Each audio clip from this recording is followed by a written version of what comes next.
What's up, guys? You're watching the Pokemon. I got a special episode for y'all that doesn't involve cards, although just for it, I got 2 new cards today, and I did wind up scoring a First Partner Illustration Series 2, so let's freaking go. I think that if you could get your hands on them, you absolutely should. In my opinion, right now, absolute buys, especially at that $15, $16 price tag. Way worth it. But today I'm here to talk to you about one of my other passions, and that is coins.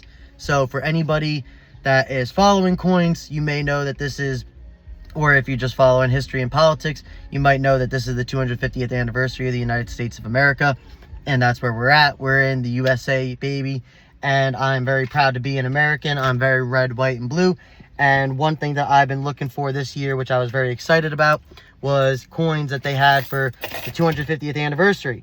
So they made coins this year specifically for 250, and they made a $50, a dime, 5 different types of quarters, and a nickel.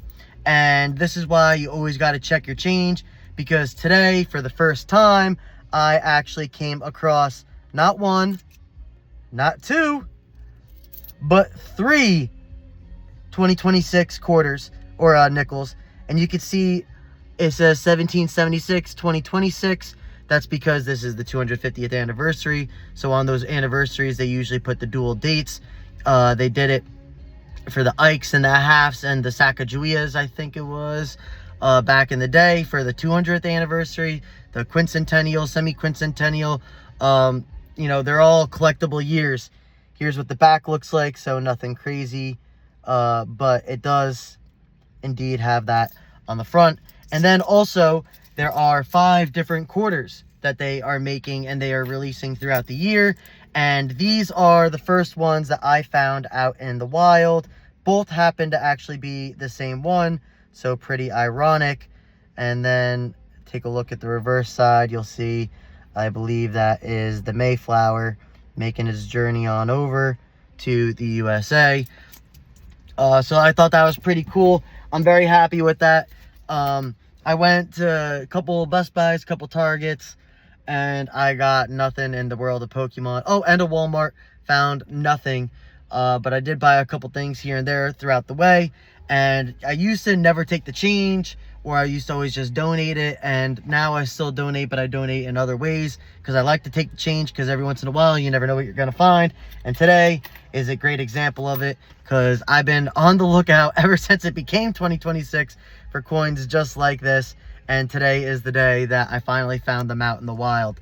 Now, if you want your own coins, you could go on the Mint's website, and I would suggest subscribing to get reminders, and they will push out reminders to you when you can actually buy them directly from the Mint. You are paying extra money to get them from the Mint, but you get them in either a nice clean roll or in a sealed Mint bag.